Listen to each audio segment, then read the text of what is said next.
എന്നാണ് നമ്മൾ ഇത് ആരാധനയെ ധ്യാനിക്കുന്നത്. റെക്കർ ചെയ്യുന്ന, ഞാൻ പ്രകൃതമെന്ന് പറയുന്നത് എന്താണ്? പ്രകൃതം എന്ന് പറയുന്നത് ഇപ്പോൾ ഹാബിറ്റ്, അതിൻ്റെ പ്രത്യേകത എന്താ? റിപ്പീറ്റ് ചെയ്യുമ്പോഴാണ് അത് ഹാബിറ്റാക്കണത്. കർത്താവിൻ്റെ ഒരു ശീലം, ആധ്യാത്മികമായും ദൈവാനുഭവത്തിൽ നമ്മളെ വളർത്തുന്നതിന് കർത്താവിൻ്റെ കുറേ പെഡഗോജിയുണ്ട്. അതായത് പരിശീലന രീതികൾ, പാഠ്യപദ്ധതികൾ പോലെ. അതിനകത്ത് ഒന്നാണ് ഭാവിക്കൽ. കർത്താവിൻ്റെ ശിഷ്യന്മാരെ ദൈവാനുഭവം പഠിപ്പിക്കുന്ന, പ്രാർത്ഥന പഠിപ്പിക്കുന്ന പാഠ്യപദ്ധതികളുണ്ട്. അത് നമ്മൾ അറിഞ്ഞിരുന്നാൽ നമുക്ക് എളുപ്പത്തിൽ പ്രാർത്ഥിച്ച് വളരാനും ഉയരാനൊക്കെ പറ്റും.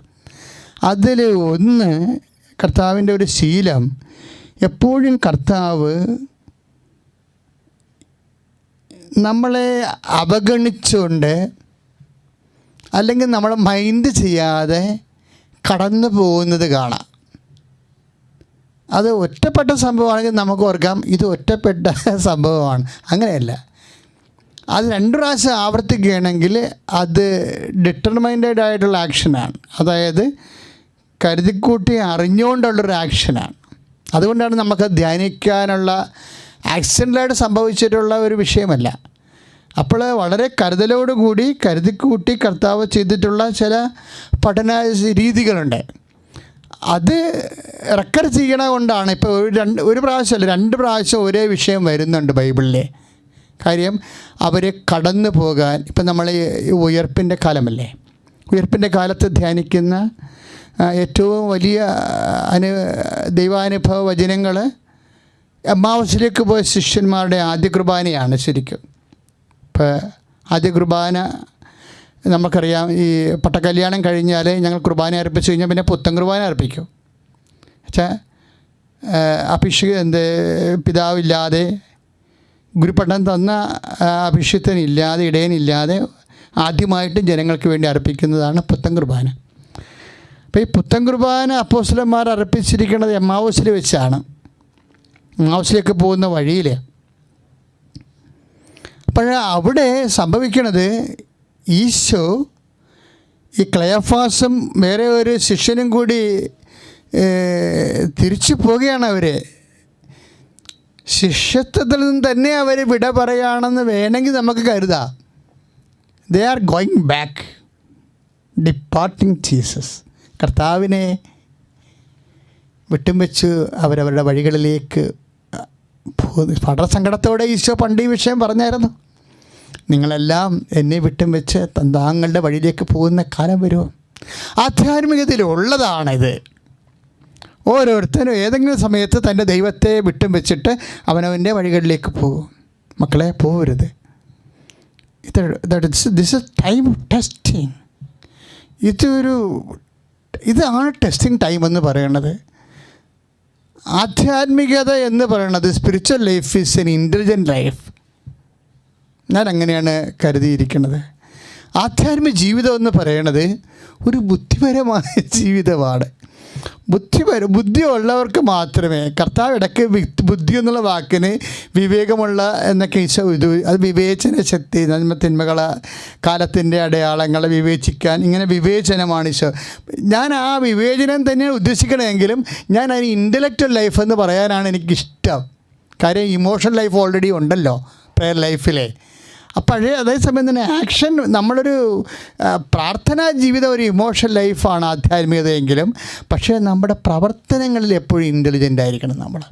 ഇപ്പോൾ ഈശോ ഈ ഇൻ്റലിജൻസ് എപ്പോഴും, കാര്യം നമ്മളുടെ ആത്മാർത്ഥത എപ്പോഴും ദൈവം ടെസ്റ്റ് ചെയ്തുകൊണ്ടിരിക്കുക. അപ്പോൾ ആ ടെസ്റ്റിംഗ് ടൈം എപ്പോഴും ഉണ്ടാവും. ഇപ്പോൾ കൊറോണ ടൈമല്ലേ, ഇത് ടെസ്റ്റിംഗ് ടൈമാണ് ശരിക്കും. ഞാൻ അതിലേക്ക് വരാം, ഒന്ന് ശ്രദ്ധിക്കട്ടെ. ഹല്ലേലൂയ, യേശുവേ സ്തോത്രം, ഹല്ലേലൂയ, ഹല്ലേലൂയ, ഹല്ലേലൂയ, ഹല്ലേലൂയ, ഹല്ലേലൂയ, യേശുവേ നന്ദി, ഹല്ലേലൂയ, ഹല്ലേലൂയ. ഞങ്ങൾ ധ്യാനിക്കുന്നത് ഞങ്ങൾക്ക് പ്രയോജനപ്പെടാൻ ഇടയാക്കണമേ. ശ്രദ്ധിക്കട്ടെ. ഹല്ലേലൂയ, ആരാധന, ആരാധന, ഹല്ലേലൂയ. നിങ്ങൾ ദേശാന്തരങ്ങളിൽ ഇരുന്നു കൊണ്ട് പരിശുദ്ധ പരമ ദിവ്യകാരുണ്യം അച്ഛൻ പറയുമ്പോൾ നിങ്ങൾ ഉടനെ ഭക്തിയോടെ കൈ നെഞ്ചത്ത് വെച്ച് പറയണം കേട്ടോ. കർത്താവിന് തോന്നണ്ടേ നമുക്ക് കർത്താവിൻ്റെ ആരാധനയുണ്ടെന്ന്? ശ്രുതികട്ടെ. ഹല്ലേലൂയ, ഹല്ലേലൂയ, ഹല്ലേലൂയ, ഹല്ലേലൂയ. യേശുവേ ആരാധന, ആരാധന, ആരാധന. യേശുവേ ആരാധന, ആരാധന, ആരാധന. ശ്രുതികട്ടെ. ഹല്ലേലൂയ. നിന്നെ പുകഴ്ത്തുന്ന കർത്താവേ, ഓ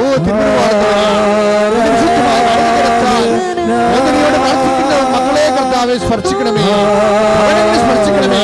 സമാധാനമില്ലാത്ത ഭവനങ്ങള്, രോഗാതുരമായ ഭവനങ്ങള്, സാമ്പത്തിക ബാധ്യതകളിൽ വിഷമിക്കുന്ന ഭവനങ്ങള്, മക്കളെ കുറിച്ച് പുറത്ത് വ്യവരാതിക്കൊള്ളുന്ന ഭവനങ്ങള്, എങ്ങനെ തിരിക്കുമെന്ന് അറിയാൻ പാടില്ലാതെ, എങ്ങനെ കരപറ്റുമെന്ന് നാട്ടിലേക്ക് വരുമെന്ന് അറിയാൻ പാടില്ലാതെ വിഷമിക്കുന്ന വിപ്രവാസികള്, ശ്രുതികട്ടെ കർത്താവേ, അവരെ സ്പർശിക്കണമേ.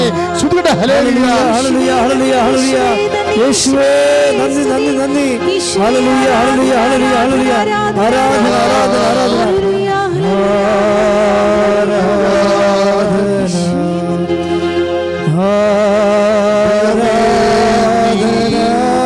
പരിശുദ്ധനാകുന്നു, നീ പരിശുദ്ധനാകുന്നു. മരണമില്ലാത്തവനെ നീ പരിശുദ്ധനാകുന്നു. നിനക്ക് വേണ്ടി ക്രൂശിക്കപ്പെട്ടവനെ നീ പരിശുദ്ധനാകുന്നു. നിനക്ക് വേണ്ടി തിരുവിലാവിൽ മുറിവേറ്റവനെ നീ പരിശുദ്ധനാകുന്നു. നീ പരിശുദ്ധനാകുന്നു. ശ്രുതികട്ടെ, ശ്രുതികട്ടെ. വിശുദ്ധരക്തം തളിക്കണമേ, കർത്താവേ, വിശുദ്ധരക്തം തളിക്കണമേ. രക്ഷകനുമായി, അങ്ങേ നാഥനും രക്ഷകനുമായി ആരാധിക്കുന്ന മക്കള്, അറിഞ്ഞുകൊണ്ട് ആരാധിക്കുന്ന മക്കള്, ആരാധിക്കുന്ന മക്കളുടെ മേൽ സ്പർശിക്കണമേ. ശ്രുതികട്ടെ.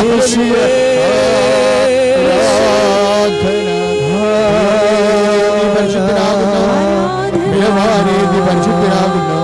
നിനക്ക് വേണ്ടി ക്രൂശിക്കപ്പെട്ടവനെ, നിനക്ക് വേണ്ടി തിരുവിലാവിൽ മുറിവേറ്റവനെ, നിനക്ക് വേണ്ടി മുൾക്കിടം ചുടിയനെ കർത്താവേ, കർത്താവേ, കണ്ണ തോന്നണമേ. അമ്മേ, പരിശുദ്ധമ്മേ, ഞങ്ങൾക്ക് വേണ്ടി മാധ്യസ്ഥം വഹിക്കണമേ. വിശുദ്ധന്മാരെ, സാക്ഷികളെ മാധ്യസ്ഥം വഹിക്കണമേ. ശ്രുതികട്ടെ. ഹല്ലേലൂയ. സ്വസ്ത്രം, സ്വസ്ത്രം, സ്വസ്ത്രം.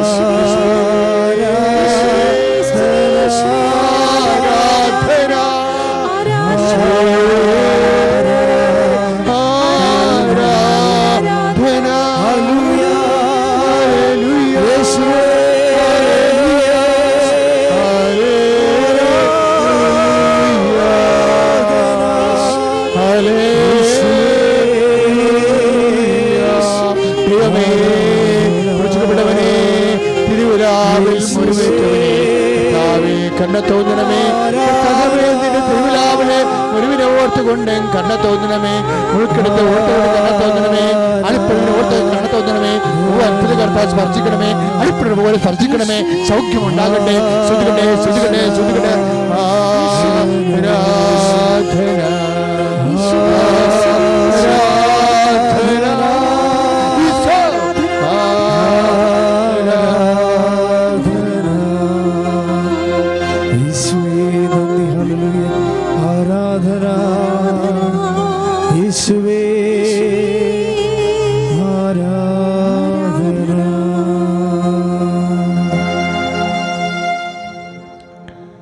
തിരിച്ചറിയാൻ കഴിയാത്ത കർത്താവ്,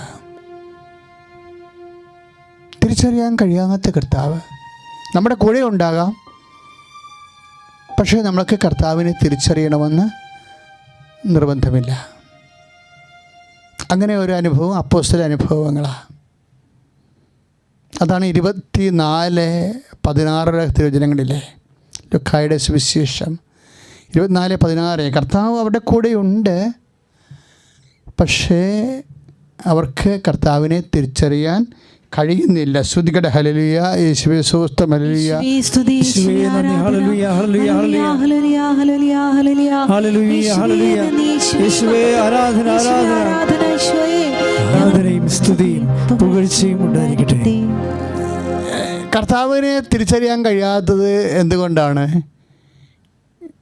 കർത്താവ് എന്നും പറഞ്ഞ് ശരണപ്പെട്ട് നടക്കുന്നവന് കർത്താവിൻ്റെ ഏതെങ്കിലും ഒരു ഫീച്ചറെങ്കിലും തിരിച്ചറിയാം. ഇവരിങ്ങനെ മ്ലാനവദനരായി ആകുലപ്പെട്ട് നടക്കണില്ലേ, അപ്പോഴേ കർത്താവിനെ തിരിച്ചറിയാൻ പാടായിരിക്കും.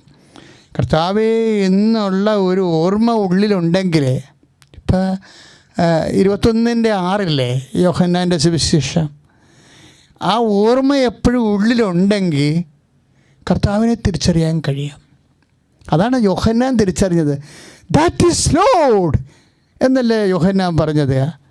കർത്താവ് തിബേരിയസ് കടലിൻ്റെ തീരത്ത് വന്ന് നിൽക്കുന്ന സമയമില്ലേ, അത് കർത്താവാണെന്ന് പറഞ്ഞില്ലേ തിരിച്ചറിഞ്ഞ ആ മനുഷ്യൻ.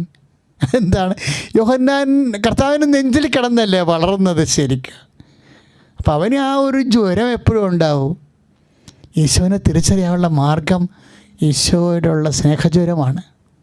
പ്രാർത്ഥിക്കുക, കർത്താവേ അങ്ങേ അദൃശ്യനായി കൂടെയുള്ളപ്പോഴ യോഹന്നാനെ പോലെ തിരിച്ചറിയാനുള്ള ദൈവസ്നേഹത്താൽ ആത്മീയ ജാഗ്രതയാൽ ശരണത്താൽ അഭിഷേകം ചെയ്യണമേ.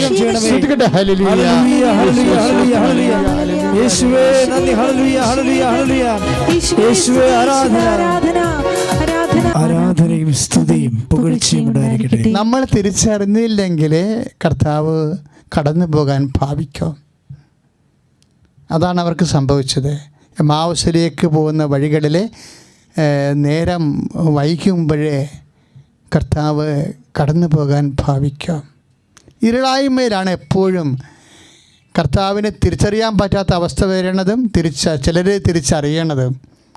ഇരുളായ്മയായിരുന്നു. വെളുപ്പാകുന്ന കാലത്താണ് കർത്താവ് തിബേരിയസ് തടാകത്തിലേക്ക് തീരത്തേക്ക് വരുന്നത്. അത് വെളുത്തോണ്ടിരിക്കുന്ന സമയമാണ്.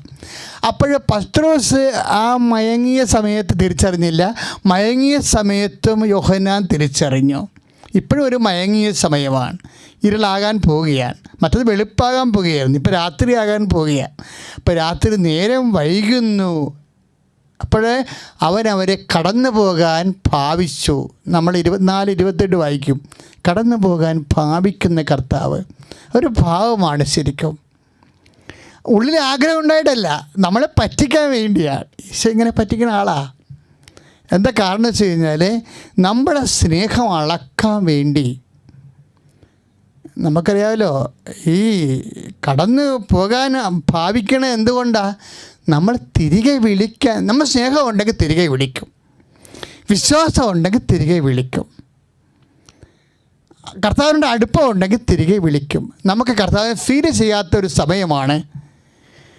അങ്ങനെ കർത്താവിനെ ഫീൽ ചെയ്യാത്ത സമയമാണെങ്കിലും അങ്ങനെ ഉണ്ടാകാം. അപ്പോഴും സ്നേഹമുണ്ടെങ്കിൽ നമ്മൾ പ്രാർത്ഥിക്കും, കർത്താവിനെ വിളിക്കും, പ്രാർത്ഥിക്കുക. കർത്താവേ, ഏത് മയങ്ങിയ സമയത്ത്, വിവേചിക്കാൻ പറ്റാത്ത സമയത്ത്, അങ്ങേ അനുഭവപ്പെടാൻ ഇടവരാത്ത സമയത്ത് കർത്താവേ അങ്ങേ വിളിക്കുവാൻ, ജീവിതത്തിലേക്ക് വിളിക്കുവാൻ വിശ്വാസം നൽകണമേ. ദൈവസ്നേഹത്താൽ അഭിഷേകം ചെയ്യണമേ.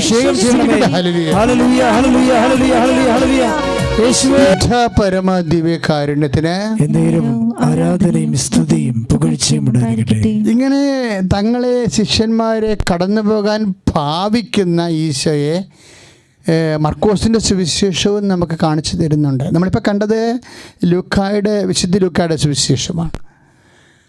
വിശുദ്ധ മർക്കോസിൻ്റെ സുവിശേഷത്തിൽ നമ്മൾ ശിഷ്യന്മാരെ ആപത്ഘട്ടങ്ങളിലും കടന്നു പോകാൻ ആഗ്രഹിക്കുന്നു, കടന്നു പോകാൻ ഭാവിക്കുന്നു. നമ്മൾ മർക്കോസിൻ്റെ 6:48 6-ാം അധ്യായത്തിൻ്റെ 48-ാമത്തെ വാക്യത്തിൽ കർത്താവ് രാത്രിയുടെ 4-ാം യാമത്തിൽ കടലിൻ്റെ മീതെ വരികയാണ്. അപ്പോഴാ ഒരു ടൈം മനസ്സിലാക്കണം, ഇരുട്ടാണ്, വ്യക്തിപരമായ രോഗമാകാം. അങ്ങനെയുള്ള ഒരു ഇരുളായ്മയുടെ പശ്ചാത്തലത്തിലാണ് കർത്താവ് നിന്നെ മൈൻഡ് ചെയ്യാതെ കടന്നു പോകാൻ ആഗ്രഹിക്കണത്. അപ്പം കടന്നു പോകാൻ ആഗ്രഹിക്കുന്ന കർത്താവ് അതെന്താണ്? അത് ഭാവിക്കണം എന്ന ഈശോ വചനം പറഞ്ഞിരിക്കുന്നത്. യഥാർത്ഥത്തിൽ അങ്ങനെ കടന്നു പോകത്തില്ല, അത് കർത്താവിൻ്റെ ഒരു ഭാവമാണ്. പക്ഷേ വിശ്വാസമുള്ളവൻ, സ്നേഹമുള്ളവൻ അത് തിരിച്ചറിയും. പ്രാർത്ഥിക്കുക, കർത്താവേ ഞങ്ങളുടെ ക്ലേശങ്ങളുടെ കാലങ്ങളിലെ ജീവിതത്തെ പ്രകാശം കുറഞ്ഞിരിക്കുമ്പോൾ ദൈവം ഞങ്ങളെ തിരക്കണില്ല, അന്വേഷിക്കണില്ല. കർത്താവേ, അവ ഗണിച്ചുകൊണ്ട് കടന്നു പോകുന്നുവെന്നുള്ള ധാരണയുള്ള എല്ലാ മനുഷ്യരും കർത്താവേ, കർത്താവിന്റെ പരീക്ഷണത്തെയും സ്നേഹത്തെ അളക്കുന്ന അവസ്ഥകളെ തിരിച്ചറിഞ്ഞുകൊണ്ട് പ്രാർത്ഥനയിലെ തിരുവുള്ളവരാകുവാൻ ആത്മാർത്ഥമായ ആധ്യാത്മിക ജീവിതത്താൽ കർത്താവിന്റെ ഉത്തരം നൽകുവാൻ, കർത്താവിനെ ജീവിതത്തിലേക്ക് തിരികെ വിളിക്കുവാൻ അഭിഷേകം ചെയ്യണമേ. ഹല്ലേലൂയ, ഹല്ലേലൂയ, ഹല്ലേലൂയ, ഹല്ലേലൂയ. യേശുവേ, യേശുവേ, ഹല്ലേലൂയ, ഹല്ലേലൂയ, ഹല്ലേലൂയ. കാരുണ്യത്തിന് എന്നേരവും ആരാധനയും സ്തുതിയും പുകഴ്ചയും ഉണ്ടായിരിക്കട്ടെ. പരിശുദ്ധ പരമ ദിവ്യ കാരുണ്യത്തിന് എന്നേരവും ആരാധനയും സ്തുതിയും പുകഴ്ചയും ഉണ്ടായിരിക്കട്ടെ. പ്രിയമുള്ളവരെ, ഇങ്ങനെ കർത്താവ് കടന്നു പോകുമ്പോൾ നമുക്കറിയാം, നമ്മൾ കർത്താവിനെ തിരികെ വിളിക്കുമോ, പ്രാർത്ഥനാ ജീവിതം ഊർജ്ജസ്വലമാക്കുമോ, ആധ്യാത്മിക സാക്ഷ്യ ജീവിതം ഊർജ്ജസ്വലമാക്കുമോ, ഇതെല്ലാം ഒരു ടെസ്റ്റാണ്. എപ്പോഴും ആധ്യാത്മിക ജീവിതത്തിൽ ടെസ്റ്റുണ്ട്. എബ്രാഹത്തിൻ്റെ കാലം മുതലേ ടെസ്റ്റാണ്. സ്വന്തം പുത്രനെ യേശുക്രിസ്തു ലോകത്തിലേക്ക് അയച്ചിട്ടും പിതാവായ ദൈവം ടെസ്റ്റിൽ നിന്ന് കർത്താവിനെ ഒഴിവാക്കിയില്ല എന്നുള്ളതാണ് മരുഭൂമിയിലെ പരീക്ഷ വരെ നമ്മളോട് പറയുന്ന പാഠങ്ങൾ. അപ്പോൾ ടെസ്റ്റുണ്ട്. അപ്പോൾ അത് എപ്പോഴും പ്രതീക്ഷിക്കാം. അത് രോഗമായിട്ടും ക്ലേശമായിട്ടും കടങ്ങളായിട്ടും അവിചാരിതമായ ദുഃഖാനുഭവങ്ങളായിട്ടും ഇങ്ങനെ വന്നുകൊണ്ടേയിരിക്കും. അതുകൊണ്ടാണ് നമ്മളെപ്പോഴും അമ്മയുടെ മധ്യസ്ഥമൊക്കെ യാചിക്കുന്നതിൻ്റെ കാരണം. നമ്മൾ എവിടെയെങ്കിലും നമുക്കൊരു കൈപ്പിശക് വന്നാൽ അമ്മ നമുക്ക് സഹായിച്ചുകൊണ്ട് നമ്മളെ ട്രാക്കിൽ നിർത്തും. പ്രാർത്ഥിക്കുക, അമ്മേ, പരിശുദ്ധ അമ്മേ, ഞങ്ങളുടെ പരീക്ഷണ കാലങ്ങളിൽ ഞങ്ങൾക്ക് കൃത്യമായ സന്ദേശങ്ങളോ പരിപാലനയും ആധ്യാത്മിക പരിചരണവും നൽകിക്കൊണ്ട് ദൈവ തിരുസന്നിധിയിൽ എങ്ങനെയാണോ പരിശുദ്ധമ്മേ നീ നിന്നത്, നീ വളർന്നത്, അതുപോലെ വിവേചനത്തോടെ, വിശുദ്ധിയോടെ, ആത്മാർത്ഥതയോടെ വ്യാപരിക്കുവാൻ ഞങ്ങളെയും സഹായിക്കണമേ.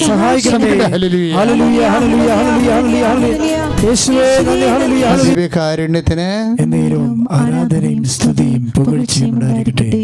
മക്കളെ, ഞങ്ങൾ എപ്പോഴും ഇങ്ങനെ പാടിയും പ്രാർത്ഥിച്ചും സന്തോഷിച്ചും എങ്ങനെ ആരാധിക്കുമ്പോൾ എന്തിനാ അങ്ങനെ ചെയ്യണമെന്നറിയാവോ? നിങ്ങളും ദൈവസ്നേഹം അനുഭവിക്കാൻ വേണ്ടിയാണ്. നിങ്ങളും സന്തോഷം അനുഭവിച്ചതിൻ്റെ കൂടെ കർത്താവിൻ്റെ തിരുസന്നിധി നിങ്ങളുടെ വിശ്വാസവും സ്നേഹവും ഒക്കെ പങ്കുവെച്ച് കർത്താവ് നിങ്ങളെ തിരിച്ചറിയാനും ദൈവം നിങ്ങളെ തിരിച്ചറിയാനും അങ്ങനെ ആരാധനയിൽ അഭിഷേകം ഉണ്ടാകാൻ വേണ്ടിയാണ് ഞങ്ങൾ ഇങ്ങനെയൊക്കെ ആരാധനയിൽ സ്തുതിക്കുന്നത്. അപ്പം നിങ്ങൾ അതിൻ്റെ കൂടെ വളരെ സജീവമായിരിക്കണം. പ്രാർത്ഥിക്കുക, കർത്താവേ, ആരാധനയുടെ അരൂപിക്ക് കർത്താവേ ഞങ്ങളിലെ ദൈവസ്നേഹത്തിന്റെ അഭിഷേകം നൽകണം. സ്തുതിക്കട്ടെ. ഹല്ലേലൂയ, ഹല്ലേലൂയ, ഹല്ലേലൂയ, ഹല്ലേലൂയ, ഹല്ലേലൂയ, ഹല്ലേലൂയ, ഹല്ലേലൂയ. യേശുവേ ആരാധന, ആരാധന. ഹല്ലേലൂയ, ഹല്ലേലൂയ, ഹല്ലേലൂയ, ഹല്ലേലൂയ, ഹല്ലേലൂയ. യേശുവേ ആരാധന, ആരാധന, ആരാധന, ആരാധന, ആരാധന. ഒരുമിച്ച്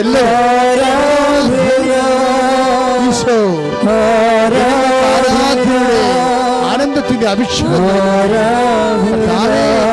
വിധം അങ്ങേ ആരാധിക്കുവാൻ ആത്മാവിന്റെ അഭിഷേകം നൽകണം. ആരാധന, ആരാധന, ആരാധന, ആരാധന. പിന്നെ കർത്താവ് കടന്നു പോകുമ്പോഴേ, അതായത് നിങ്ങളുടെ പ്രാർത്ഥനയ്ക്ക് ഉത്തരം കിട്ടാണ്ടിരിക്കുന്ന സമയത്ത് ആണ് ഇത് സംഭവിക്കുന്നത്. കർത്താവ് കടന്നു പോണ പോലെ ഫീൽ ചെയ്യും. അപ്പോൾ നമുക്ക് പ്രാർത്ഥനയ്ക്ക് ഉത്തരം കിട്ടാത്ത ചില കാലങ്ങളുണ്ടാവത്തില്ലേ, അത് കർത്താവ് കടന്നു പോകാൻ ഭാവിക്കുന്ന കാലമാണ്. You don't even feel to pray, അങ്ങനെ ഒരു സമയം ഉണ്ടാവും. പ്രാർത്ഥിക്കാൻ പോലും തോന്നാത്ത ഒരു സമയമില്ലേ, അത് അപകട സമയമാണ്. കർത്താവ് കടന്നു പോകാൻ ഭാവിക്കുകയാണ്. ഭാവിക്കുന്നു, അതാണ് അച്ഛൻ ഉദ്ദേശിക്കുന്നത്. 2 പ്രാവശ്യം അങ്ങനെ സംഭവിച്ചതുകൊണ്ട് അങ്ങനെ പറയണതാണ്. അപ്പം ഇങ്ങനെ ഭാവിക്കണ സമയത്ത് നമുക്ക് പ്രാർത്ഥിക്കാൻ പോലും തോന്നാത്ത സമയം, പ്രാർത്ഥനയ്ക്ക് ഉത്തരം കിട്ടാത്ത സമയമാണ് കർത്താവ് കടന്നു പോകാൻ ഭാവിക്കുന്ന സമയം. ഈ ഭാവിക്കുന്ന സമയത്ത് നിങ്ങൾ ഉടനെ ചാടിക്കയറി ഉടനെ ദൈവം എന്നെ ഉപേക്ഷിച്ചു, ചില പറയും എൻ്റെ പൂർവികരുടെ ദോഷമാണ്, അങ്ങനെ കുറേ മണ്ണാങ്കട്ട കാര്യങ്ങൾ വിശ്വസിക്കുന്ന ആൾക്കാരുണ്ട് ഇപ്പോഴും, ഒരു കഥയുമില്ലാതെ. കത്തോലിക്കിന് ആ വിഷയം അല്ലെന്ന് നിങ്ങൾക്ക് അറിയാമല്ലോ. കത്തോലിക്കിൻ്റെ ജ്ഞാനസ്ഥാനത്തോടുകൂടി എല്ലാ പരിപാടികളും അവസാനിക്കുകയല്ലേ, ബോധം വേണ്ടേ? അതൊക്കെ ഇല്ലാത്ത ആൾക്കാർക്ക് അങ്ങനെ പലതും പറഞ്ഞു നടക്കുക, വി ഡോണ്ട് മൈൻഡ് ഇറ്റ്. പക്ഷേ നമ്മൾ ശ്രദ്ധിക്കേണ്ട ഒരു കാര്യം, അതായത് കർത്താവ് കടന്നു പോകാൻ ഭാവിക്കുമ്പോൾ, അതായത് നമുക്ക് പ്രാർത്ഥിക്കാൻ തോന്നണില്ല, പ്രാർത്ഥനയ്ക്ക് ഉത്തരമില്ല, നമുക്ക് അങ്ങനെയുള്ള സമയമാണ് ഈ കടന്നു പോകാൻ ഭാവിക്കുന്ന ഒരു ടൈം എന്ന് പറയണത്. ഈ സമയത്ത് ചാടിക്കേറി കർത്താവിനെ ഉപേക്ഷിച്ചു എന്നൊന്നും പറഞ്ഞേക്കരുത്, മണ്ടത്തരാണത്. കർത്താവിനെ അളക്കരുത്, അളന്നുള്ള അവസ്ഥ അറിയാമല്ലോ. കർത്താവിന് സ്നേഹമില്ല, കർത്താവ് എൻ്റെ കഷ്ടപ്പാട് കാണുന്നില്ല എന്നൊക്കെ പറഞ്ഞ് പെട്ടെന്നങ്ങനെ ഒരു മുൻവിധിയോടുകൂടി ഒരു തീരുമാനം എടുക്കരുത്, വിധിക്കരുത്. വിധിക്കരുതെന്ന് പറയുമ്പോൾ, കർത്താവ് വിധിക്കരുതെന്ന് പറയുമ്പോൾ നമ്മൾ മറ്റുള്ളവരെ വിധിക്കണ കാര്യം മാത്രമല്ല, ഇങ്ങനെയുള്ള 0 പോയിൻറ്റിൽ ചിലപ്പോൾ നമ്മൾ ദൈവത്തെയും വിധിക്കും. എന്താണ് വിധിക്കുന്നത്? ഇപ്പോൾ 7:2 മത്തായിയുടെ സുവിശേഷം 7:2 എന്താണ്? വിധിക്കരുത്. കാര്യം എന്താണ്? നിങ്ങളും വിധിക്കപ്പെടും. അപ്പം അങ്ങനെ വരുമ്പോൾ ശ്രദ്ധിക്കണം. ഇപ്പം കർത്താവ് കടന്നു പോയാൽ ഭാവിക്കുമ്പോൾ ഉടനെ ദൈവം നമ്മളെ ഉപേക്ഷിച്ചു, ദൈവത്തെ നമുക്ക് വേണ്ട, പിന്നെ അതിനകത്തിനാണ് പ്രാർത്ഥിക്കേണ്ടത്. ഇപ്പം തന്നെ എങ്ങനെയല്ലേ, ഇപ്പോൾ കൊറോണ അല്ലേ, കഷ്ടപ്പാടല്ലേ, ജോലി പോയല്ല, വീടില്ലല്ലോ, ശമ്പളം കിട്ടണില്ലല്ലോ, എന്നാൽ ഇതിനൊക്കെ വേണ്ടി മാത്രം പ്രാർത്ഥിച്ച ആൾക്കാരില്ലേ? അതാണ് പ്രശ്നം. അവർക്കാണ് ഈ കടന്നു പോകാൻ ഭാവിക്കണത്. ഈ വീട്, ജോലി, വിവാഹം, കുഞ്ഞുങ്ങൾ എന്നൊക്കെ പറഞ്ഞ് മാത്രം പ്രാർത്ഥിച്ച ആൾക്കാരല്ലേ, അവർക്കാണ് ഈ കടന്നു പോകാൻ. നമുക്കറിയാമല്ലോ 1 കൊറിന്ത്യസ് 15:19 എന്താ പറയണത്? ഈ ജീവിതത്തിന് വേണ്ടി മാത്രമാണ് എന്ന് പറഞ്ഞേ, ഈ ജീവിതത്തിന് വേണ്ടി മാത്രമാണ്. 1 കൊരിന്ത്യർ 15:19 ഈ ജീവിതത്തിന് വേണ്ടി മാത്രമാണ്, ഈ ജീവിതത്തിന് വേണ്ടി മാത്രമാണ് നിങ്ങൾ യേശുക്രിസ്തുവിൽ പ്രത്യാശ അർപ്പിച്ചെങ്കിൽ എല്ലാ മനുഷ്യരെക്കാളും നിങ്ങൾ ഹതഭാഗ്യരാണ്. പ്രിയപ്പെട്ടവരെ, അവർക്കാണ് കടന്നു പോകാൻ ഭാവിക്കണ കാര്യം. അവരെ പ്രത്യാശ അർപ്പിച്ചത് ഈ ജീവിതത്തിന് വേണ്ടി മാത്രമാണ്. ഇപ്പം നമുക്കറിയാമല്ലോ, ജീവിക്കുമ്പോൾ നമ്മൾ ലക്ഷ്യം വെക്കേണ്ടത് ആരെയാ? ഇപ്പം എപ്പോഴും ഇതുപോലെ തന്നെയാണ് നമ്മൾ ലുക്കായുടെ സുവിശേഷമില്ലേ 6:38. ലുക്ക 6:38 ഇതുപോലെ തന്നെ നമ്മൾ ദൈവത്തെ ചിലപ്പോൾ അളക്കും. അതാണ് ഈ കടന്നു പോകാൻ ദൈവ സാന്നിധ്യം അനുഭവിക്കാത്ത, പ്രാർത്ഥനയ്ക്ക് ഉത്തരം ലഭിക്കാത്ത കാലങ്ങളിൽ ഒരിക്കലും നമ്മൾ ചെയ്യുന്ന ഒരു സംഭവമാണ്, ഒന്നെങ്കിൽ ദൈവത്തെ അളക്കും അല്ലെങ്കിൽ ദൈവത്തെ വിധിക്കും. ഇത് മനുഷ്യൻ്റെ കാര്യമാണ് ഈശോ പറഞ്ഞെങ്കിലും ആധ്യാത്മിക ജീവിതത്തിൽ ഇത് സത്യമാണ്. അപ്പം നമുക്ക് ദൈവത്തിന് നമ്മളോട് താല്പര്യമില്ല. ഇത് ശാപം പിടിച്ച കുടുംബമാണ്. ഇപ്പോൾ ചിലർ വന്നിട്ട് ഈ കുടുംബത്തിൽ കെട്ടി വന്നപ്പോൾ തന്നെ ഞാൻ വിചാരിച്ചാണ് എൻ്റെ ജീവിതം പോയെന്ന്. ശാപം പിടിച്ച കുടുംബം, ഇങ്ങനെയൊക്കെ ഒന്നും, കുടുംബത്തെ ശാപം പിടിച്ച കുടുംബമാണ്, വ്യക്തികളെ ശാപം പിടിച്ച മനുഷ്യരാണ്, നീ പ്രാർത്ഥിച്ചാലും കേൾക്കത്തില്ല. ഇങ്ങനെയൊക്കെ മനുഷ്യനെ വിധിക്കണതും ദൈവത്തിൻ്റെ വചനത്തിനെതിരായതുകൊണ്ട് ദൈവത്തെ വിധിക്കണ പോലെ വരും. അപ്പോൾ ദൈവം എന്നെ അവഗണിച്ചു, ദൈവം എന്നെ ഉപേക്ഷിച്ചെന്നൊക്കെ ചാടിക്കയറി ഈ ഭാവിക്കണ സമയത്ത്, കടന്നു പോകാൻ ഭാവിക്കണ സമയത്ത് ക്രിസ്ത്യാനി കയറി ഒരു തീരുമാനം എടുക്കരുത്. പ്രാർത്ഥിക്കുക, കർത്താവായ ദൈവമേ, ഞാൻ നിന്നെ പെട്ടെന്നുണ്ടാകുന്ന പ്രാർത്ഥനയ്ക്ക് ഉത്തരം കിട്ടാത്ത അവസ്ഥ വന്നാൽ ഉടനെ നിന്റെ സ്നേഹത്തെ സംശയിച്ചാൽ, കർത്താവേ, വിധിച്ചാൽ, നിന്നെ അളന്നാൽ, കർത്താവേ, എന്നോട് പൊറുക്കണമേ. സമയങ്ങളെ വിവേചിക്കാൻ ആവശ്യമായ വിവേചനത്തിന്റെ ആത്മാവാൽ അഭിഷേകം ചെയ്യണമേ.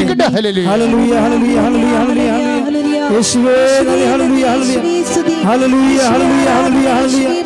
യേശുവേ നന്ദി, ഹല്ലേലൂയ, ഹല്ലേലൂയ, ഹല്ലേലൂയ. പരിശുദ്ധ പരമദിവ്യകാരുണ്യത്തിന് എന്നേരവും ആരാധനയും സ്തുതിയും പുകഴ്ചയും ഉണ്ടായിരിക്കട്ടെ. പ്രിയപ്പെട്ടവരെ, ഇതൊരു ടെസ്റ്റിംഗ് ടൈമാണ്. ശരിക്കും കർത്താവ് കടന്നു പോകാൻ ഭാവിക്കുന്ന സമയം, പ്രാർത്ഥനയ്ക്ക് ഉത്തരം വൈകുന്ന കാലം. ആ പ്രാർത്ഥനയ്ക്ക് ഉത്തരം വൈകുന്ന കാലം ഇപ്പം തന്നെ നോക്കിയേ, ഈ ടെസ്റ്റിംഗ് ടൈമിൽ എങ്ങനെ കൈകാര്യം ചെയ്യുന്നു അവനാണ് ദൈവ പൈതൽ. ഇത് വളരെ സീരിയസ് ആയിട്ട് നിങ്ങൾ എൻ്റെ സഹോദരങ്ങളെ കേൾക്കണം. ഇത് പരീക്ഷണകാലത്തിൽ എങ്ങനെ നമ്മൾ ഇപ്പം തന്നെ പരീക്ഷണകാലമല്ലേ, ഇപ്പോൾ പരിശുദ്ധ പിതാവ് തന്നെ പറഞ്ഞു, ലോക്ക്ഡൗൺ കാലത്ത് നിങ്ങൾക്ക് ഓൺലൈനായിട്ട് കുർബാന കൂടിയാൽ മതി എന്ന് പറഞ്ഞു. സഭയിലെല്ലാം അത് കാരണം ഓൺലൈനാണ് കുർബാന വെച്ചിരിക്കുന്നത്. ഈ കുർബാനയുടെ സമയം ഇപ്പം ഇങ്ങനെ ഉണ്ടല്ലോ. അപ്പോൾ ഇപ്പോഴേ സ്വാഭാവികമായിട്ടും ദൈവത്തോട് ആത്മാർത്ഥവും അടുപ്പമുള്ളവൻ എങ്ങനെയെങ്കിലും പഴയ ഞായറാഴ്ച പോലെ തന്നെ രാവിലെ എഴുന്നേറ്റ് എവിടെയെങ്കിലും നോക്കും, ഏത് പള്ളിയിലാണ്, ഏത് ധ്യാനകേന്ദ്രത്തിലാണ് ഓൺലൈൻ കുർബാന ഉള്ളതെന്ന് നോക്കും. എന്നിട്ട് എന്തിനാണ്, പഴയതുപോലെ തന്നെ നമ്മൾ പള്ളിയിൽ പോണ പോലെ ഡ്രസ്സ് ചെയ്ത് TV ഓൺ ചെയ്ത് അല്ലെങ്കിൽ മൊബൈൽ ഓൺ ചെയ്ത് നമ്മൾ മുറി അടച്ചിട്ട് പത്തിയോടെ കുർബാന കാണാം. ഇത് ടെസ്റ്റിംഗ് ടൈമാണ്. ഇത് കുറേ ആൾക്കാർ ഇതിനകത്ത് വീണ് പോയിട്ടുണ്ട്. ഇനിയിപ്പോൾ പള്ളി അടച്ചിട്ടിരിക്കല്ലേ, ഇനിയിപ്പോൾ ഈ പള്ളിയൊക്കെ തുറക്കുമ്പോൾ വരട്ടെ, ആ സമയത്ത് കാണാം, ഇതാരും നമ്മളാരും ഉണ്ടാക്കിയതല്ലേ, ദൈവം തന്നെ ഉണ്ടാക്കിയതല്ലേ എന്ന് ദൈവത്തിനെ ഇങ്ങനെ ബാർഗെയിൻ ചെയ്ത് വിലപേശ ക്രിസ്ത്യാനിക്കെല്ലാം പണി കിട്ടാൻ സാധ്യതയുണ്ട്. കാര്യം വെച്ച് കഴിഞ്ഞാൽ ഞാൻ ആ രീതി പറയുകയല്ല, പക്ഷെ നിങ്ങൾ പിടികൊടുത്തു പോയി. കാര്യം ഇതൊരു ടെസ്റ്റിംഗ് ടൈമാണെന്ന്. കടന്നു പോകാൻ ഭാവിക്കുമ്പോൾ നമുക്ക് ദേവാലയങ്ങൾ അടച്ചിട്ടിരിക്കുന്നു. നമുക്കറിയാമല്ലോ, ഈ നിരോധനാജ്ഞയും ഉപരോധവും ദേവാലയം അടക്കലും ദേവാലയം കാണാൻ പറ്റാത്തതും ഒന്നും പുതിയ കാര്യങ്ങളല്ല. ഞാൻ ഈ ദിവസങ്ങളിൽ ദാനിയേലിൻ്റെ പുസ്തകം വായിക്കിയിരുന്നു. അപ്പം ഞാൻ അവിടെ ഒരു ഡയറിയസിൻ്റെ നിരോധനാജ്ഞ ഉണ്ട്. ഇപ്പം തന്നെ ഈ ദിവസങ്ങളിൽ പത്രത്തിൽ വായിച്ചില്ല, ആരോഗ്യ പ്രവർത്തകർ ദേവാലയത്തിൽ വിവാഹം നടത്തുന്നത് നിരോധിച്ചെന്ന്. അത് തൽക്കാലത്തൊക്കെ അംഗീകരിക്കും, കുറച്ച് കഴിഞ്ഞാലൊന്നും അംഗീകരിക്കത്തില്ല. കാര്യം എന്താ, അതായത് ഇപ്പം തന്നെ യൂറോപ്യൻ രാജ്യങ്ങളിലൊക്കെ ദേവാലയങ്ങൾ തുറക്കാൻ തുടങ്ങി. അപ്പം നമ്മൾ എവിടെയെങ്കിലും എത്തിക്കഴിഞ്ഞാൽ പിന്നെ ആരാധനയ്ക്കുള്ള അവകാശം മൗലിക അവകാശമാണ്. മൗലിക അവകാശത്തെ ഒരു ഡയറിയസിനും ഒന്നും നിരോധിക്കാൻ പറ്റത്തില്ല. ഇപ്പോൾ നമ്മളെ ജനങ്ങളുടെ ആരോഗ്യത്തെ മാനിച്ചുകൊണ്ടാണ് സഭ ദേവാലയങ്ങൾ അടച്ചിട്ടിരിക്കുന്നത്. പക്ഷേ എന്നിട്ടും ചില ആരോഗ്യ പ്രവർത്തകർ ഒരു 3, 4, 5 ഒക്കെ ആൾക്കാർ ഒരു അടിയന്തരം നടത്തുന്നത് തടഞ്ഞു. സഭ ഇപ്പോൾ അതിനെക്കുറിച്ചൊന്നും പറയുന്നില്ല, ഞാനും ഒന്നും പറയുന്നില്ല. കാര്യം വെച്ച് കഴിഞ്ഞാൽ ഇപ്പോഴേ നമ്മളൊരു അലാം കണ്ടീഷനാണ്. പക്ഷേ ഈ നിരോധനാജ്ഞത കൊണ്ട് ദേവാലയത്തിൽ പ്രവേശിക്കാൻ പറ്റാത്തൊരവസ്ഥ ഒരു വിശ്വാസിക്ക് ഉണ്ടായാൽ ദേവാലയത്തിൽ ഇടിച്ചു തല്ലിക്കയറി പ്രാർത്ഥിക്കണമെന്നുള്ളതിനേക്കാൾ ഉപരി നമ്മുടെ പിതാക്കന്മാരെന്താണ് ചെയ്തതെന്ന് നമ്മൾ ചിന്തിക്കണം. അവിടെയാണ് നമ്മുടെ ആത്മാർത്ഥത പരിശോധിക്കണത്. ഇപ്പോൾ ഡയറിയസിന് നിരോധനാജ്ഞ കൊണ്ട് പ്രാർത്ഥിക്കുന്നതിന് നിരോധനാജ്ഞ ഉണ്ടായിരുന്ന കാലമുണ്ട്. ഇപ്പോൾ ദാനിയേലിൻ്റെ 6:9 വായിച്ചാൽ, ദാനിയേൽ 6:9 ഡയറിയസിന് നിരോധനാജ്ഞയാണ്. പ്രാർത്ഥിക്കുന്നതിന്, സത്യദൈവത്തോട് പ്രാർത്ഥിക്കുന്നതിന് സർക്കാർ നിരോധനാജ്ഞ പുറപ്പെടുവിച്ചിരിക്കുകയാണ്. ഇപ്പോൾ ദേവാലയത്തിൽ നമുക്ക് കയറാൻ പറ്റാത്ത പോലെ തന്നെ. അപ്പോൾ നിരോധനാജ്ഞ ഇപ്പോഴുള്ളതല്ല, പണ്ടേ ഉള്ളതാണ്. അതേസമയം തന്നെ നമ്മൾ വിപ്രവാസത്തിൽ പോവുകയും ചെയ്യും. കാര്യം ദേവാലയം കാണാൻ പറ്റാത്ത അവസ്ഥയില്ലേ. പലരും ഇടവക ദേവാലയം കണ്ടിട്ട് എത്ര ദിവസമായി കാണും, പുറത്തോട്ടിറങ്ങാൻ പറ്റണില്ലല്ലോ, ദേവാലയം കാണാൻ പറ്റണില്ല. വിപ്രവാസത്തിലാണ് നമ്മളും പ്രവാസികളാണ്. അല്ല, രാജ്യം വിട്ട് അന്യരാജ്യങ്ങളിൽ ജോലി ചെയ്യുന്ന നമ്മുടെ സഹോദരങ്ങൾ മാത്രമല്ല പ്രവാസികൾ, നമ്മൾ ആത്മീയ പ്രവാസികളാണ്. എന്താണ്, നമുക്ക് കർത്താവിൻ്റെ ആലയം കാണാൻ പറ്റണില്ല. ആത്മീയ പ്രവാസികൾ ചെയ്യേണ്ട കാര്യങ്ങളുണ്ട്. അതിപ്പോൾ നമുക്ക് 6:13 ഇപ്പോൾ ദാനിയേലിൻ്റെ പുസ്തകം 6:13 ആത്മീയ പ്രവാസിയായാണ് ദാനിയേൽ അവിടെ താമസിക്കുന്നത്. പക്ഷേ ഒരു കാര്യമുണ്ട്, അവൻ്റെ പ്രാർത്ഥന മുടക്കിയില്ല. ജെറുസലേം ദേവാലയത്തിൽ നിന്ന് കണ്ണി കാണാൻ പറ്റാത്ത വിദൂരത്തായിപ്പോയവൻ, പെർഷ്യയിലായിപ്പോയവൻ. അപ്പോൾ അവന് കർത്താവിൻ്റെ ആലയം കാണാൻ പറ്റണില്ല. പക്ഷേ അവൻ്റെ ഉള്ളിൽ കർത്താവുണ്ട്, കർത്താവിൻ്റെ ആലയമുണ്ട്. അവനെന്താ ചെയ്തിരിക്കണം നിങ്ങൾ ചിന്തിച്ചോ? അതായത് അവൻ്റെ വീടിൻ്റെ മട്ടുപ്പാവിലെ, ദാനിയേലിൻ്റെ വീടിൻ്റെ മട്ടുപ്പാവിലെ ആ ഒരു ജനലെ കർത്താവിൻ്റെ വിദൂരത്തുള്ള ജെറുസലേം ദേവാലയത്തിലേക്ക് നോക്കി അവൻ തുറന്നിട്ടിരിക്കുകയാണ്. എന്തൊരു കാഴ്ചയാണത്! വാസ്തവത്തിൽ എന്തൊരു ആത്മാർത്ഥത! ദൈവവേദനേ, അതിനേക്കാൾ എത്രയോ വലുതാണ് നിൻ്റെ ഇടവക ദേവാലയം. അവിടെ ജീവനോടെ ഈശോ ഇരിക്കുമ്പോൾ നീ വല്ലപ്പോഴും ഈ കൊറോണ കാലത്ത്, ഈ ലോക്ക്ഡൗൺ കാലത്ത് കർത്താവിൻ്റെ ആലയത്തിലേക്ക് നോക്കി നീ പ്രാർത്ഥിച്ചിട്ടുണ്ടോ? പ്രാർത്ഥിക്കുക, കർത്താവേ, അങ്ങ് കടന്നു പോകാൻ ഭാവിക്കുന്ന ഈ കാലഘട്ടങ്ങളിലെ അങ്ങയുടെ ആലയത്തിലേക്ക് നോക്കി പ്രാർത്ഥിക്കാൻ ആവശ്യമായ ആത്മാഭിഷേകത്താൽ, ദൈവസ്നേഹത്താൽ എന്നെ നിറക്കണമേ.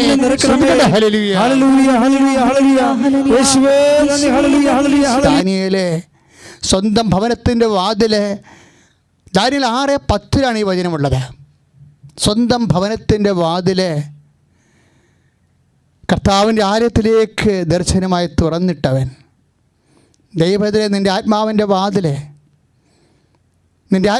വാതിൽ ഇന്ന് മുതലേ കർത്താവിൻ്റെ ആലയത്തിലേക്ക് ദിവ്യകൃപാൻ എഴുന്നള്ളിരിക്കുന്ന നിൻ്റെ ഇടവക ദേവാലയത്തിലേക്ക് നമുക്ക് തുറന്നിടണം. ശ്രദ്ധിക്കട്ടെ.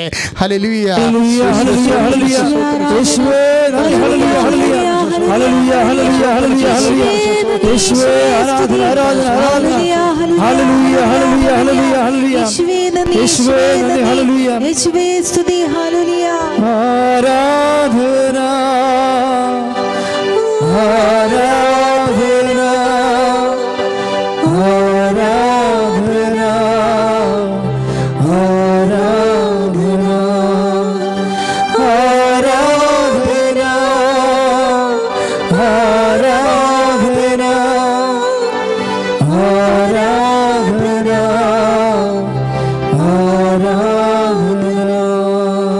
പരിശുദ്ധ പരമദിവ്യകാരുണ്യത്തിന് നേരവും ആരാധനയും സ്തുതിയും പുകഴ്ചയും ഉണ്ടായിരിക്കട്ടെ. പ്രിയപ്പെട്ടവർ, ചില സമയത്ത് ഈ പ്രാർത്ഥനയ്ക്ക് കർത്താവ് കടന്നു പോകാൻ ഭാവിച്ചു എന്നുള്ളതല്ലേ നമ്മുടെ ധ്യാന വിഷയം. അതായത് പ്രാർത്ഥനയ്ക്ക് ഉത്തരം കിട്ടാൻ താമസിക്കുന്നു, പ്രാർത്ഥിക്കാൻ പോലെയുള്ള നമുക്ക് ആഗ്രഹമില്ല, അങ്ങനെയുള്ളൊരവസ്ഥ വരും. ഇതുപോലെയുള്ള ഒരു ആധ്യാത്മിക ശൈത്യത്തിൻ്റെ 0 പോയിൻറ്റ് വചനം പറയണില്ലേ, നിമിഷ നേരത്തേക്ക് ഞാൻ നിന്നെ ഉപേക്ഷിച്ചു. ചില സമയത്ത് അങ്ങനെ സംഭവിക്കും. കർത്താവ് മനപ്പുറം പറയണം. ഇപ്പോൾ 54:7 ഐസയുടെ വചനങ്ങൾ, നിമിഷ നേരത്തേക്ക് ഞാൻ നിന്നെ ഉപേക്ഷിച്ചു. അപ്പം കർത്താവിൻ്റെ കയ്യിരിപ്പ് ഉണ്ട്. അതായത് ചില സമയത്ത് നമ്മൾ ടെസ്റ്റ് ചെയ്യാൻ വേണ്ടി നിന്നെ ചിലപ്പോൾ പ്രാർത്ഥന കേട്ടില്ല, നിൻ്റെ ആവശ്യത്തെ മാനിച്ചില്ല, ഉപേക്ഷിച്ച പോലെ തോന്നും. ഈ ആധ്യാത്മിക ജീവിതത്തിൽ ഉള്ളതാണത്. പക്ഷേ കർത്താവിൻ്റെ വചനം കണ്ടില്ലേ, മഹാകാരുണ്യത്തോടെ ഞാൻ നിന്നെ തിരികെ വിളിക്കും. ശ്രദ്ധിക്കട്ടെ. ഹല്ലേലൂയ.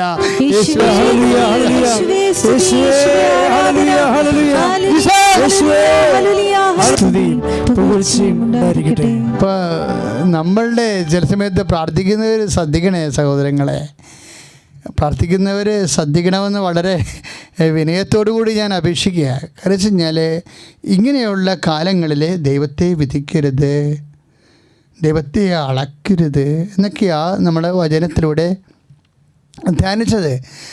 പിന്നെ പ്രാർത്ഥനയ്ക്ക് സംഭവിക്കുന്നൊരു വിഷയം, ചില സമയത്ത് നമ്മളുടെ ആഗ്രഹം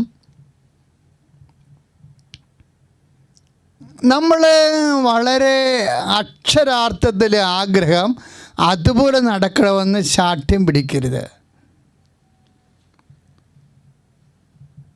നമ്മുടെ ലക്ഷ്യം കാണുന്നുണ്ടോ എന്ന് നോക്കിയാൽ മതി. അതാണ് ചില സമയത്ത് കർത്താവിൻ്റെ ഒരു ആബ്സൻസ് ഫീൽ ചെയ്യാൻ സാധ്യതയുള്ള തെറ്റിദ്ധാരണ വരുന്നൊരു സമയം. ഇപ്പോൾ യോഹന്നാൻ്റെ സുവിശേഷം ഈ കാര്യത്തിൽ വളരെ മിടുക്കായിട്ട് ഈ സിറ്റുവേഷൻ അവതരിപ്പിക്കുന്നുണ്ട്. പ്രത്യേകിച്ച് യോഹന്നാൻ 6:21 അതായത് അതും ഇതുപോലെ സീനാണ്. അതായത് കർത്താവ് കടലിൻ്റെ മീതെ വരുന്നു. കടലും കാറ്റും കോളും ഒക്കെ എല്ലാം ജീവിത പ്രശ്നങ്ങളുടെ പ്രതീകങ്ങളാണ്. ഇങ്ങനെ പ്രശ്നങ്ങളുടെ ഇടയിലാണ് കർത്താവ് വരുന്നത് എപ്പോഴും. പക്ഷേ അങ്ങനെ വരുമ്പോൾ ഈ കാറ്റിലും കോളിലും തങ്ങളുടെ വള്ളത്തിൽ കർത്താവിനെ കയറ്റാൻ അവർ ആഗ്രഹിച്ചു എന്നാണ് പറയണത്. അവരാഗ്രഹിച്ചു. പക്ഷേ എന്നാ സംഭവിക്കണത്? നിങ്ങൾ ആ വചനം ഒന്ന് വായിച്ചു നോക്കിയേ. അവരാഗ്രഹിച്ചു. എന്താണ് അവർ ആഗ്രഹിച്ചത്? കർത്താവിന് അവരുടെ വള്ളത്തിൽ കയറ്റാണ് ആഗ്രഹിച്ചത്. പക്ഷേ ദൈവം ആഗ്രഹിച്ചത് എന്താ? അവരെ ലക്ഷ്യത്തിലെത്തിക്കാനാണ് ആഗ്രഹിച്ചത്. അവരെ ഉടനെ വള്ളം കരയ്ക്ക് ലക്ഷ്യസ്ഥാനത്ത് അടുത്തു. Praise the Lord. ഹല്ലേലൂയ. അപ്പം ഞങ്ങളുടെ വള്ളത്തെ കർത്താവ് കയറിയില്ല, ഞങ്ങളുടെ പ്രാർത്ഥന കേട്ടില്ല എന്ന് മണ്ടത്തരവൊന്നും കെട്ടിയിരുന്നു വിളിക്കരുത്. അതായത് നമ്മളുടെ വിഷയങ്ങളുടെ മേൽ ദൈവത്തിന് ഇടപെടലുണ്ടോ? കർത്താവ് നോക്കണത് എന്താണ്?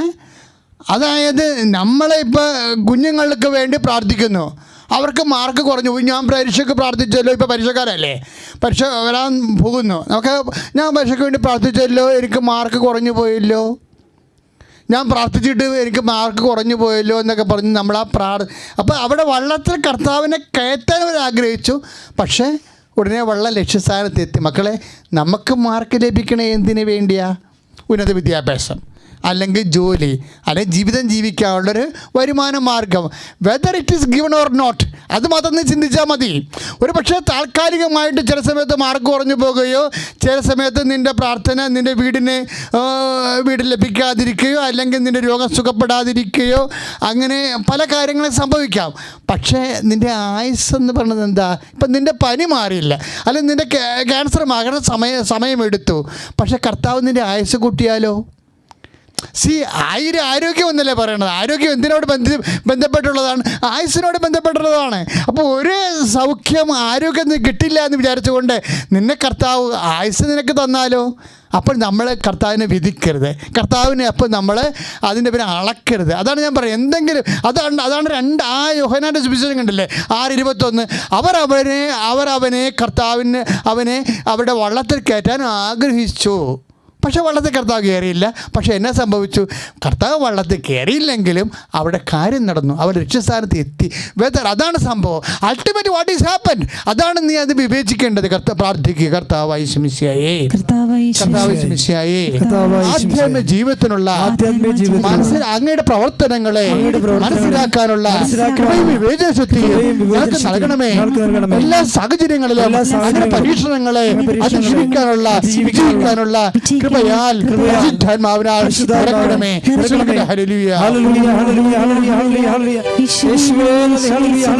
ആഗ്രഹിക്കുന്ന പോലെ നടക്കത്തില്ലെന്നല്ല അച്ഛൻ പറഞ്ഞത്. ആഗ്രഹിക്കുന്ന പോലെ ചില സമയത്ത് നമ്മൾ ആഗ്രഹിക്കുന്നതിനേക്കാൾ ഉപരി കർത്താവ് അൾട്ടിമേറ്റായിട്ട് ലക്ഷ്യത്തിനാണ് പ്രാധാന്യം കൊടുക്കുന്നത്. അപ്പം അതുകൊണ്ട് അത് ആഗ്രഹിക്കുന്ന പ്രിസൈസ് ആയിട്ടുള്ള കാര്യങ്ങൾ അതുപോലെ തന്നെ ഷാർപ്പായിട്ട് നടന്നില്ലെങ്കിലും നമ്മൾ ദൈവത്തെ വിധിക്കാൻ നിൽക്കരുത്. കാര്യം നമ്മൾ ആധ്യാത്മികമായിട്ട് പിന്തള്ളപ്പെടും. പക്ഷേ ആഗ്രഹിക്കുന്ന പോലെ നടന്നിട്ടുള്ള സുവിശേഷ ഭാഗങ്ങളുണ്ട് ബൈബിളിൽ. അപ്പോഴും നമ്മളെ വിശ്വാസത്തിൻ്റെ ലെവൽ വളരേണ്ടി വരും. കുറേ പരീക്ഷണങ്ങൾ അതിജീവിച്ച് കഴിയുമ്പോൾ നമ്മൾ ഇപ്പം തന്നെ ഒരു സ്ത്രീയോട് കർത്താവ് പറഞ്ഞില്ലേ, മകളെ ധൈര്യമായിരിക്കുക, നിൻ്റെ ആഗ്രഹം പോലെ നിനക്ക് സംഭവിക്കട്ടെ. ഇപ്പോൾ മത്തായിയുടെ സുവിശേഷമില്ലേ 5:38 15:38 അതായത് മകളെ ധൈര്യമായിരിക്കുക, നിൻ്റെ ആഗ്രഹം പോലെ നിനക്ക് സംഭവിക്കട്ടെ. അപ്പോസ്തലന്മാർ വള്ളത്തിലേക്ക് കൊണ്ടുവരാൻ ആഗ്രഹിച്ചു, പക്ഷേ അവർ ലക്ഷ്യസ്ഥാനത്ത് വള്ളമെടുത്തു. പക്ഷേ കർത്താവ് കാനൻകാരിയോട് പറയണത് നിൻ്റെ ആഗ്രഹം പോലെ സംഭവിക്കട്ടെ എന്നാണ് പറയണത്. അതെങ്ങനെ പറയാൻ കാരണം എന്താണ്? 15:28 അങ്ങനെ പറയാൻ കാരണം എന്താ? ശരണമെന്ന പുണ്യം അവിടെ വർക്ക് ചെയ്തിട്ടുണ്ട്. ഇപ്പം വിശ്വാസത്തെക്കാൾ ഉപരി നമ്മുടെ ഒരു പരീക്ഷണങ്ങളെ അതിജീവിച്ച വിശ്വാസമാണെങ്കിലേ, ഇപ്പം നമ്മൾ വിലയുള്ള വിശ്വാസത്തിനാണ് നമ്മൾ ശരണമെന്ന് പറയണത്. വിലയുള്ള വിശ്വാസം ഗ്രേഡ് ആവും. ഇപ്പോൾ 1 പത്രോസിലൊക്കെ നമ്മൾ വായിക്കണില്ലേ, 1 പത്രോസിൽ, അതുപോലെ തന്നെ 1:7 അതായത് പരീക്ഷണങ്ങളെ അതിജീവിച്ച വിശ്വാസം. ഇപ്പോൾ കാനൻകാരി ഒരു പരീക്ഷണത്തെ അതിജീവിച്ചതാണ്. എന്താണ്? മക്കളുടെ അപ്പമെടുത്ത് പട്ടികൾക്ക് കൊടുക്കുക വിഹിതമല്ല, അത് അഗ്നിപരീക്ഷയാണ്. നാട്ടുകാരുടെ മുമ്പ് വെച്ച് പട്ടിയെന്ന് വിളി കേട്ടിരിക്കുകയാണ്, അതാണ് അഗ്നിപരീക്ഷ. പക്ഷെ അവൾ എന്നാ ചെയ്ത്? അവൾ അഗ്നിപരീക്ഷയെ അതിജീവിച്ചു. അവൾ പറഞ്ഞു, കർത്താവ്, yes my lord, I am a dog. കർത്താവ്, ഞാൻ പട്ടിയാണ് എന്ന് പറഞ്ഞു. എന്നിട്ട് പറഞ്ഞു, കർത്താവ്, എങ്കിലും നായ്ക്കുഞ്ഞുങ്ങൾ പോലും യജമാൻ്റെ മേശയിൽ നിന്ന് വീഴുന്ന അപ്പക്കഷങ്ങൾ തിന്നാറുണ്ടല്ലോ എന്ന് പറഞ്ഞു. അവൾ പരീക്ഷണങ്ങളെ അതിജീവിച്ച് അവിടെ വിശ്വാസം ശരണമായി. അപ്പോൾ നമ്മൾ പരീക്ഷണങ്ങളെ അതിജീവിച്ച് കർത്താവിനെ നമ്മളുടെ വേദന സമയത്ത് നമുക്ക് അതുപോലെ കടന്നു പോകാൻ ഭാവിക്കുമ്പോഴേ നമ്മളുടെ വിഷയം നമ്മൾ ആഗ്രഹിക്കുന്ന പോലെ ദൈവം ടേക്കപ്പ് ചെയ്യണില്ലെങ്കിലും നമ്മൾ ദൈവത്തിനു നിന്ന് മാറാതെ കനം കാര്യപ്പോൾ നിന്നാൽ സ്വാഭാവികമായിട്ട് അതിന് വിശ്വാസം എന്നല്ല പറയണത്, ശരണമെന്നാണ് പറയണത്. അപ്പോൾ കർത്താവ് പറയും, മകളെ 15:28 വായിച്ചില്ലേ നമ്മളെ, അതായത് മകളെ, നിൻ്റെ ആഗ്രഹം പോലെ നടക്കട്ടെ. എൻ്റെ മക്കളെ, പരീക്ഷണഘട്ടങ്ങളെ ശരണം കൊണ്ടാണ് അതിജീവിക്കേണ്ടത്. ഒന്ന് പറഞ്ഞ്, പരീക്ഷണഘട്ടങ്ങളെ ശരണം കൊണ്ടാണ് അതിജീവിക്കേണ്ടത്. അപ്പോഴാണ് വിലയുള്ള വിശ്വാസം ഉണ്ടാവുന്നത്. കർത്താവേ, എൻ്റെ പരീക്ഷണഘട്ടങ്ങളെ ശരണമെന്ന പുണ്യം കൊണ്ട് അതിജീവിച്ചുകൊണ്ട് വിലയുള്ള വിശ്വാസത്താൽ കർത്താവേ നിറക്കണമേ. ഹല്ലേലൂയ.